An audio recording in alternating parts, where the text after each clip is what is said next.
एक अजीब कहानी है। इस कहानी की शुरुआत होती है इस ड्रम से। ये नीले रंग का प्लास्टिक का ड्रम है। आमतौर पर लोग घरों में पानी रखने के लिए इस ड्रम का इस्तेमाल करते हैं। इस ड्रम को पहले एक घर से निकाला गया, वो घर ये है। फिर इसके बाद इसको एक टेम्पो में डाला गया, टेम्पो से ये ड्रम सरकारी मुर्दा घर ले जाया गया। अब ड्रम बहुत ज़्यादा भारी, न टूट रहा था न खुल रहा था। पुलिस वाले की मजबूरी, मैकेनिक को बुलाया, फिर मशीनें मंगाई गई और आखिरकार सरकारी मुर्दा घर के एक कंपाउंड के अंदर इस ड्रम को काटा गया। जब काटा गया तो अंदर सीमेंट जमा हुआ था। फिर उन सीमेंट के टुकड़ों को काटा गया। जब उनको काटा गया तो फिर 3 टुकड़ों में सौरभ नाम का एक नौजवान, जिसकी उम्र 29 साल है, वो उस ड्रम से बाहर आता है 3 टुकड़ों में। अब ये पूरी जो कहानी है, कुकर में, फ्रिज में तमाम लाशों की आपने कहानियाँ सुनी अलग अलग तरीके की। ये ड्रम वाली कहानी है। इस कहानी के पीछे की साजिश और इस कहानी में एक अंधविश्वासी की एंट्री इस कहानी को अजीब बना देती है। खुद आज जब मेरठ पुलिस के एसपी सिटी प्रेस कॉन्फ्रेंस कर रहे थे तो ऐसा लग रहा था कि वाकई वो कोई कहानी सुना रहे हो। इस कहानी के कुल 3 किरदार हैं। एक पति है, एक पत्नी है और एक प्रेमी है। और गलती से प्रेमी अंधविश्वासी है। कहानी की शुरुआत होती है 2016 से। 2016 सौरभ नाम का एक शख्स मर्चेंट नेवी में था, मेरठ में रहा करता था। 2016 में एक दिन मेरठ में उसकी मुलाकात मुस्कान नाम की एक लड़की से हुई। मुस्कान को देखते ही उसको प्यार हो गया। फिर मुस्कान की उससे दोस्ती हुई। मुस्कान ने उसका प्रोफाइल देखा, मुस्कान को भी प्यार हो गया। अब दोनों शादी करना चाहते थे, लेकिन सौरभ के घर वाले इस शादी के लिए तैयार नहीं थे। लेकिन मुस्कान और सौरभ बहुत आगे निकल चुके थे। उन दोनों ने घर वालों की मर्जी के खिलाफ जाकर शादी करने का फैसला किया और 2016 में शादी कर ली। शादी के कुछ वक्त के बाद सौरभ वापस लंदन चला गया, क्योंकि वो वहीं पोस्टेड था। फिर लंदन में रहा, फिर वापस आ गया। लेकिन बाद में पता चला कि वो नेवी मर्चेंट नहीं, बल्कि लंदन में कुछ और काम करता है। खैर, ये चलता रहा सिलसिला। 2016 से 2019 आ गए, 3 साल हो गए इन दोनों की शादी को। इस दौरान में एक बेटी हुई। अब चूंकि सौरभ ने अपने घर वालों से रिश्ता तोड़ लिया था इस शादी की वजह से, वो मानते भी नहीं थे। जब बेटी हुई तो थोड़ा सा घर वालों का रिश्ता जोड़ना शुरू हुआ। लेकिन अब घर वाले से अलग था, तो वो एक किराए के मकान में रहता था मेरठ में। वही मकान है जहाँ से ये ड्रम निकला। फिर सौरभ वापस चला गया। उसका आना जाना ज़्यादातर साल में करीब 9-10 महीने वो बाहर रहता, 2-3 महीने मेरठ में रहता। 2019 में बेटी होने के बाद फिर 2021 में वो विदेश चला गया। इधर फिर कोरोना आया। अब कोरोना में वापस आया, फिर जाना हुआ। लेकिन इसी दौरान में ये हुआ कि चूँकि ज़्यादातर वक्त सौरभ बाहर रहता, किराए के घर में मुस्कान अकेली रहती। उसकी बेटी थी, बेटी अब धीरे धीरे बड़ी हो रही है। उसको एक प्ले स्कूल में डाल दिया। प्ले स्कूल जाना लाना ये मुस्कान का काम था। ऐसे ही आने और जाने के दौरान एक रोज़ अब मुस्कान की मुलाकात एक लड़के से होती है। उस लड़के का नाम साहिल शुक्ला। दोनों में बातचीत होती है। साहिल भी उसी के घर के आसपास रहता था। धीरे धीरे दोस्ती होती है। दोस्ती प्यार में बदलता है। चूँकि मुस्कान का पति ज़्यादातर बाहर रहता, तो घर में कोई था नहीं, वो किराए के घर में अकेली रहती। तो अब दोनों खुलकर घर में मिलने लगे। 1-2 बार उन घर के अंदर ड्रिंक करते हुए भी मकान मालिक ने देख लिया। मकान मालिक को बड़ा अजीब लगा कि ये कौन लड़का है जो अक्सर घर में आता है, देर देर तक रुकता है। इसी दौरान में 2021 में सौरभ लौट आता है लंदन से। मकान मालिक उसे बता देता है कि तुम्हारी गैर हाजिरी में एक लड़का आता है और मैंने देखा तुम्हारी बीवी उसके साथ शराब भी पी रही थी। तो सौरभ अपनी बीवी के मोबाइल को उठाता, उसमें चैट देखता, उसके चैट पढ़ता है साहिल के साथ, समझ जाता है दोनों के रिश्ते क्या हैं। वो अपनी बीवी को समझाता है, बीवी मानती नहीं है, दोनों में झगड़ा होता है। फिर झगड़ा इस कदर बढ़ता है कि साहिल मुस्कान से तलाक लेने का फ़ैसला कर लेता है। और इन सारी चीज़ों को करते करते 2023 आ जाता है। 2023 में वो वापस लंदन चला जाता है। अब इस बार लंदन गया तो पूरे 2 साल के लिए गया। 2 साल तक लौटा नहीं। इधर मुस्कान और साहिल का रिश्ता दिन ब दिन मजबूत होता जा रहा था। अब हुआ ये कि साहिल की माँ नहीं थी और साहिल थोड़ा अंधविश्वासी, उसके घर में वो सारी चीज़ें थी जो एक अंधविश्वास की तरफ इशारा करती थी। साहिल की माँ की मौत हो चुकी थी, लेकिन साहिल ने एक नंबर ले रखा था मोबाइल पर और उसमें एक अकाउंट खोल रखा था और वो अकाउंट उसने अपनी माँ के नाम पर खोल रखा था और उस अकाउंट से वो स्नैपचैट करता अपनी माँ से, यूँ ही माँ ये है वो है। आप लोगों में से बहुत सारे लोगों ने शायद एक फिल्म आई थी अल्लू अर्जुन की, डीजे, बहुत ही मशहूर फिल्म थी, मैंने कई बार देखी। उस फिल्म में जो एक कैरेक्टर है वो अपनी माँ से बात करता है। सेम यहाँ पे साहिल का था कि वो स्नैपचैट के ज़रिए उसे लगता है कि उसकी माँ उससे बात कर रही है। धीरे धीरे जब नज़दीकी आई तो मुस्कान को ये बात पता चली। मुस्कान साहिल को पसंद भी करती थी। मुस्कान ने एक खेल खेला, उसने अपने भाई के नंबर पर एक सिम लिया, उसमें एक अकाउंट खोला स्नैपचैट का और उस स्नैपचैट के ज़रिए अब वो साहिल के उस अकाउंट पर मैसेज करने लगी जो उसे लगता था कि उसकी माँ का अकाउंट है। और उस अकाउंट में अपनी तरफ से मुस्कान ये कहती कि ये लड़की, खुद के बारे में साहिल को, कि वो लड़की मुस्कान बहुत अच्छी है, तुम्हारी ज़िंदगी में तुमको बहुत खुश रखेगी, उसका ख्याल रखना, उसको कभी छोड़ना मत, धोखा मत देना। अब ये सारे चैट पढ़ के उधर चूँकि वो अंधविश्वास का मारा साहिल, उसे लगता कि ये माँ उससे बातें कर रही है और माँ उसे बता रही है मुस्कान के बारे में। तो ये सारी बातें सुनकर माँ की तरफ से उसको मुस्कान से और भी ज़्यादा प्यार हो गया। अब उसके दिल में आया कि मुस्कान से ही शादी करेंगे, किसी और से नहीं। इधर साहिल की वजह से लड़कर सौरभ लंदन जा चुका था। स्नैपचैट ने उनको और करीब कर दिया था। धीरे धीरे अब नज़दीकियाँ बढ़ती गईं। अब आलम ये हो गया कि साहिल बर्दाश्त ही नहीं कर रहा था कि वो मुस्कान अलग रहे और वो सौरभ की पत्नी बनकर रहे। एक दिन उसने कहा कि तुम सौरभ को डिवोर्स दो और मुझसे शादी करो। फिर उसने कहा कि डिवोर्स देने का फ़ायदा नहीं, क्योंकि डिवोर्स दोगे तब भी वो आसपास ही रहेगा, तो एक काम करते हैं। उसने कहा सौरभ का वध कर दो, यानी कत्ल। ये वध शब्द का भी इस्तेमाल डीजे फिल्म में हुआ था। अब इधर कहानी यूँ आगे बढ़ रही थी कि मुस्कान भी अब सौरभ से पीछा छुड़ाना चाहती थी साहिल के पास, और करीब आकर अब उसने साहिल की बातों में आकर तय कर लिया कि सौरभ को रास्ते से हटा देते हैं और उसका कत्ल करेंगे। और कत्ल करने के बाद अब साहिल इस बात पे खुश कि मुस्कान उसकी होगी, दोनों शादी कर लेंगे। अब दोनों ने प्लानिंग करनी शुरू की। यहाँ से कहानी देखिएगा कि अभी कत्ल हुआ नहीं है, साहिल और अभी मुस्कान को पता नहीं है कि सौरभ कब आएगा इंडिया, लेकिन प्लानिंग शुरू होगी कि अच्छा कैसे मारेंगे। तो अलग अलग तरीके उन्होंने गूगल में सर्च करना शुरू किया। फिर ये हुआ कि नहीं, बेहोशी की दवा देंगे और उसके बाद उसे चाकू से मार डालेंगे। तो बेहोशी की दवा कौन सी होगी, उस पर गूगल में पूरा सर्च किया। फिर हुआ कि चाकू से मारेंगे तो चाकू तो बड़ा होना चाहिए। तो साहिल ने भेजा मुस्कान को, जाओ शॉप जाओ और 2 चाकू खरीदो बड़े बड़े। वो दुकान में गई, 2 बड़े चाकू खरीदे। दुकानदार ने पूछा इतने बड़े चाकू क्यों चाहिए? उसने कहा मुर्गा काटना है इसलिए चाहिए। 800 रुपये के 2 चाकू ले आई। अब ये हुआ कि चलो कत्ल तो हो जाएगा, लाश का क्या करेंगे? तो पहले दोनों ने प्लान बनाया कि लाश को कहीं दफना देंगे, किसी सुनसान जगह पर। और वैसे भी सौरभ के घर वाले सौरभ से उतना करीबी तो रखते नहीं है, शादी की वजह से नाराज़ थे, तो कोई पूछेगा भी नहीं और पता भी नहीं चलेगा लंदन में है कि यहाँ है, तो कौन उसकी खबर लेगा। तो लाश को दफना देंगे, दुनिया को भनक नहीं लगेगी। अब ये था कि लाश को कैसे दफनाना है, कितने नीचे दफनाना है, क्या तरीका होता है, ये पता नहीं। तो अब क्या करेंगे? तो उन्होंने कहा कि चलो अपने कुछ दोस्तों से पूछते हैं। अब लेकिन दोस्तों से डायरेक्ट पूछेंगे कि लाश को दफनाना, पकड़े जाएंगे। तो उन्होंने अब दोस्तों से पूछना शुरू किया कि ये बताओ कि जो पूजा सामग्री होती है, बहुत सारे ऐसे जगहों पर जहाँ आपके किनारे गंगा यमुना नहीं है, तो लोग पूजा की सामग्री का अपमान न हो उसे ज़मीन में गाड़ देते हैं। तो दोस्तों से पूछना शुरू किया कि पूजा सामग्री को कैसे गाड़ते हैं। तो उन्होंने बताया कि बस ऐसे गड्ढा खो तो डाल दो। उसने कहा नहीं, अगर ज़्यादा गहराई में डालना हो। उन्होंने कहा कि इतनी गहराई में जाने की ज़रूरत क्या है। तब इन्होंने ऐसे ही पूछ लिया कि अच्छा लाश को गाड़ने में कैसे तरीका क्या होता है।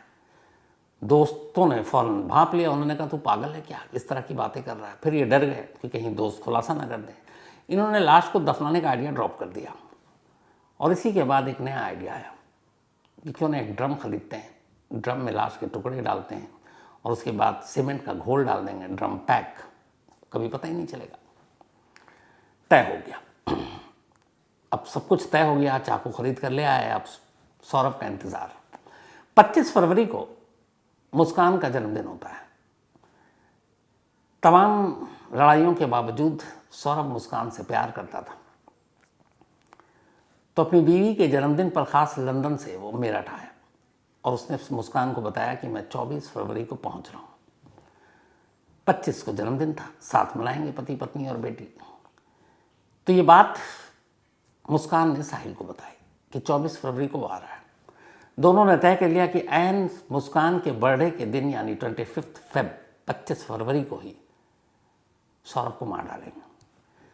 प्लान ये हुआ कि बेहोशी की दवा सौरभ की शराब में मिलाएंगे, उसे पिलाएंगे और जब वो बेहोश हो जाएगा तो उसे चाकू से मारेंगे। दोनों तैयार। अब 25 फरवरी को मुस्कान का जन्मदिन मनाया जाता है, रात हुई। अब शराब में उसकी बेहोशी की दवा मिला दी गई है, लेकिन सौरभ शराब पीने से इनकार कर देता है, कहता है मैं नहीं पीऊँगा। अब मुस्कान की सारी साजिश नाकाम हो जाती है, क्योंकि बेहोशी की दवा उसी शराब में थी जिस शराब को उसने पीने से मना कर दिया। अब ज़बरदस्ती पिला नहीं सकती थी, इसलिए ये पहली कोशिश नाकाम रही और सौरभ बच गया। अब जब बच गया तो अगले दिन फिर साहिल और मुस्कान मिलते हैं कि अब क्या करें। तो उन्होंने मौत की अगली तारीख चुनी, 3 मार्च। 3 मार्च इसलिए चुनी क्योंकि सौरभ और मुस्कान की बेटी का एग्ज़ाम था 2nd क्लास का और 3 मार्च को लास्ट पेपर था जहाँ वो थी स्कूल में। और पेपर के बाद मुस्कान अपनी बेटी को अपनी माँ के पास भेजना चाहती थी ताकि घर में सिर्फ पति पत्नी रहे और कोई हो ना। 3 मार्च की तारीख चुनी गई। 3 मार्च को एग्ज़ाम ख़त्म हुआ। अपनी बेटी को मुस्कान ने अपनी माँ के घर छोड़ दिया जो उसके घर से कुछ दूरी पर रहा करती थी। अब घर में सिर्फ सौरभ और मुस्कान। साहिल ने आइडिया दिया, मुस्कान ने उस पर काम करना शुरू किया। रात आया। अब ये हुआ कि रात आने के बाद जब रात आई कि कहीं इस बार भी शराब पीने से मना न कर दे, तो मुस्कान ने एक खेल खेला। उसने सौरभ का सबसे पसंदीदा खाना बनाया और सौरभ को कोफ्ता बहुत पसंद था। उसने उस कोफ्ते में बेहोशी की दवा मिला दी। रात करीब 9:30 बजे सौरभ ने खाना खाया। धीरे धीरे वो नींद की आगोश में चला गया, बेहोश हो गया। 12 बजे के आसपास अब मुस्कान ने साहिल को फ़ोन किया और कहा कि वो बेहोश हो गया, घर आओ। साहिल घर पहुंचता है। दोनों चाकू निकाले जाते हैं। अब मुस्कान साहिल से कह रही है कि तुम मारो। साहिल अंधविश्वासी प्रेमी है, वो कहता नहीं, अपने पति का वध तुम करोगी। पहला वार, पहला खंजर इसके सीने में तुम उतारोगी। मुस्कान की हिम्मत जवाब दे जाती है, लेकिन वो कहता तुम ऐसा करोगी। वो मुस्कान के हाथ में खंजर देता है, वही चाकू उसके सीने के करीब ले जाता है। मुस्कान खंजर को पकड़े हुए, उसके बाद अचानक साहिल उसी हाथ पर ज़ोर से हाथ मारता है और फिर खंजर सीने के अंदर उतर जाता है। थोड़ी देर में सौरभ की मौत हो गई। मौत के बाद अब अंधविश्वासी प्रेमी साहिल उसकी दोनों हथेलियों को काट देता है। काटने के बाद अब वो सर को धड़ से अलग करता है। 2 बैग पहले से खरीद कर लाए थे। एक बैग में सर और दोनों हथेलियां रखता है, एक बैग में धड़ रखता है। धड़ वाला हिस्सा बैग में डालकर मुस्कान के ही बेड के नीचे रख देता है और जो जिसमें सर और हथेलियां थी उसे बैग में बंद कर साहिल रात के 3 बजे उस बैग के साथ अपने घर चला जाता है जो कि पड़ोस में था। अब इधर घर में अकेली है मुस्कान, उसी कमरे में जिस बेड के नीचे उसके पति का धड़ है। लेटने की, सोने की कोशिश कर रही है, नींद नहीं आ रही है, डर लग रहा है। वो साहिल को फ़ोन करती है कि मैं यहाँ अकेले नहीं रह पाऊँगी, मुझे डर लग रहा है। साहिल कहता है मेरे घर आ जाओ। वो रात को फिर साहिल के घर पहुँचती है, दोनों सो जाते हैं। सुबह होती है। अब सुबह वही बैग लेकर साहिल वापस घर आता है। उसके बाद मुस्कान से कहता है तुम मार्केट जाओ, सीमेंट लेकर आओ। वो जाती है, एक बोरी सीमेंट लेकर आती है।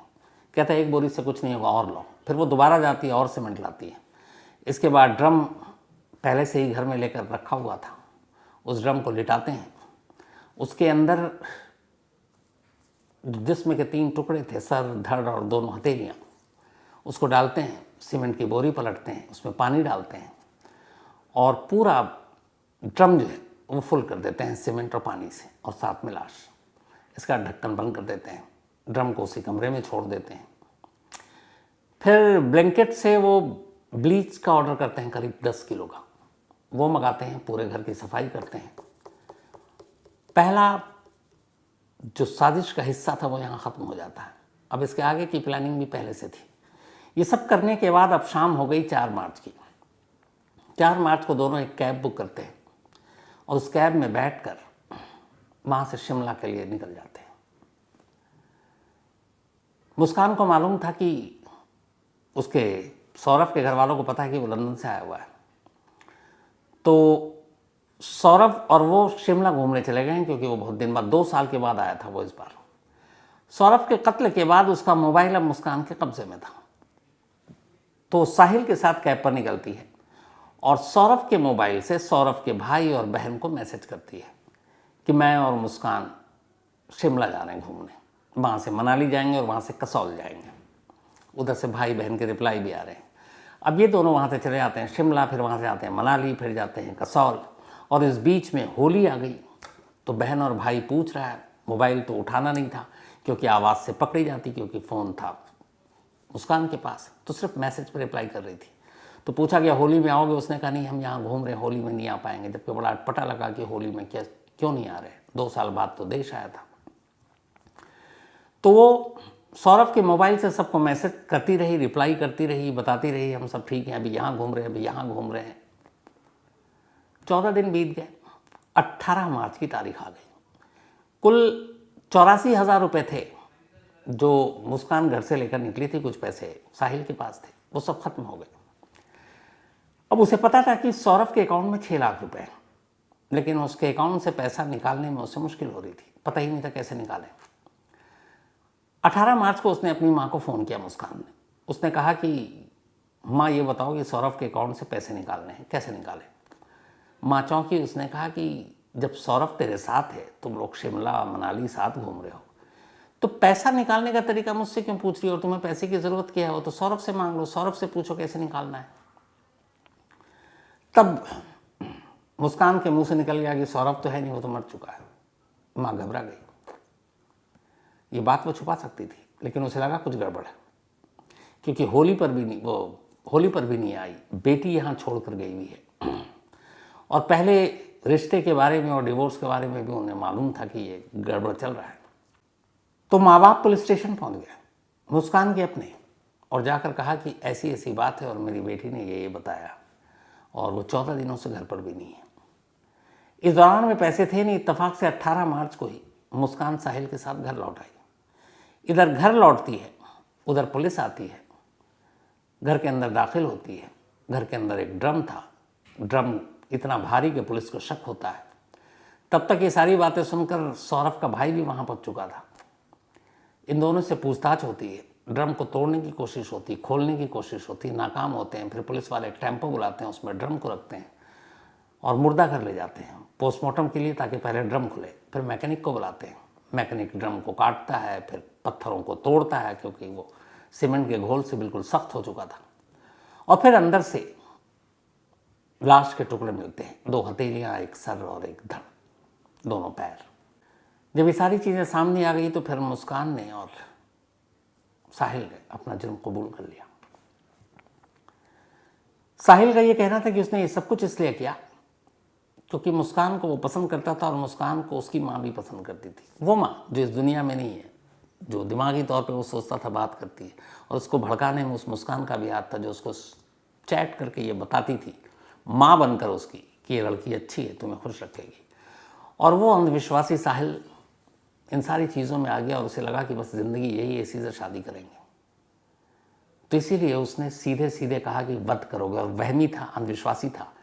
तो उसे लगा कि अगर पत्नी मारेगी तो फिर ये सारी चीज़ें नॉर्मल हो जाएंगी। दोनों हथेलियाँ भी इसलिए काटा कि उसके हिसाब से दोनों हथेलियों को काटने से जो किस्मत, लकीरें हैं, वो सारी चीज़ें जो बाद में श्राप पाप बन सकती हैं, वो भी नहीं होगी। तो ये सारी चीज़ों उसने किया। लेकिन इस कहानी का क्लाइमैक्स जानते हैं क्या है? जब पुलिस ने पूछताछ की तो जुर्म तो कबूल कर लिया दोनों ने। मुस्कान से पूछा कि तुम्हारा पति तो तुम्हें डिवोर्स देना चाहता था, तुम आसानी से उससे तलाक ले सकती थी, और तलाक लेकर तुम साहिल से शादी कर सकती थी, तो फिर कत्ल क्यों? मुस्कान ने कहा, मैं साहिल से कभी शादी नहीं करना चाहती थी और न कभी करती, बस एक साथी के तौर पर मुझे पसंद था और मैं उसके साथ अच्छा वक्त गुजार रही थी। साहिल से पूछा गया, तुमने ये कत्ल क्यों किया? उसने कहा, अगर सौरभ रहता तो फिर उसकी ज़िंदगी नर्क रहती, क्योंकि वो मुस्कान से शादी करता और वो तंग करता। अभी भी शायद साहिल को ये सच्चाई नहीं मालूम कि जिस मुस्कान की वजह से उसने उसके पति का कत्ल किया और करवाया, जिससे शादी करने के लिए, वो मुस्कान कभी उससे शादी करना ही नहीं चाहती थी। अब सोचिए कि अगर ये राज फाश ना होता, ये ड्रम की सच्चाई बाहर ना आती, कुछ दिन बीत जाता और फिर साहिल अगर मुस्कान पर शादी के लिए दबाव डालता, तो क्या इस कहानी का पार्ट 3 शुरू नहीं होता? क्यों पार्ट 3 मैंने कहा? पहली शादी लव मैरिज जो मुस्कान और सौरभ ने की, दोनों ने एक दूसरे को देखा, प्यार हुआ, घर वालों की मर्जी के खिलाफ शादी की, लव मैरिज। लव मैरिज के बाद मुस्कान को फिर लव हुआ साहिल से, लेकिन साहिल से वो शादी नहीं करती। तो जब ये सच्चाई साहिल को पता चलती इस कत्ल के बाद कि वो उससे शादी नहीं करना चाहती है, फिर एक क्राइम होना तय था। इसीलिए मैंने कहा कि शायद मुस्कान पार्ट 3 भी हो सकता था, लेकिन उससे पहले इस कत्ल का राज फाश हो गया। क्या क्या दिमाग लगाया और क्या कुछ किया और हाथ क्या आया, दोनों के ज़िंदगी भर की कैद सलाख हैं। और उस मासूम बच्ची का क्या, जो सौरभ और सोनिया की थी। बाप का साया माँ ने छीन लिया, माँ कानून की गुनहगार, 4 दीवारी के पीछे उम्र भर, और वो यतीम हो गई एक झटके में। इसीलिए कहते हैं बुरे काम का हमेशा बुरा नतीजा होता है। लेकिन काश क्राइम करने से पहले अगर हर कोई ये सोच ले, क्राइम रेट अचानक गिर जाए, लेकिन सोचेगा कौन? तो ये थी आज की कहानी ख़त्म करूं उससे पहले वही अपना सिलसिला। आज राम प्रसाद, इनका बर्थडे है, हैप्पी बर्थडे राम प्रसाद जी, और ये मोहाली में है। साथ ही महावीर जाधव का भी आज जन्मदिन है, तो हैप्पी बर्थडे महावीर भाई, और ये अहमदाबाद के हैं, वैसे रहते यूएसए में हैं। साथ ही मानस सिंह कानियाल, इनका भी बर्थडे है, तो हैप्पी बर्थडे मानस। और ये संजय सिंह कानियाल जी के बेटे हैं। जैनब, इनका भी आज बर्थडे है, तो हैप्पी बर्थडे जैनब, और ये माशूक आलम ने भेजा है। साथ ही विजय कुमार बंजारे, इनका भी आज बर्थडे है, तो हैप्पी बर्थडे विजय कुमार, और ये भेजा है विजय कुमार बारले ने।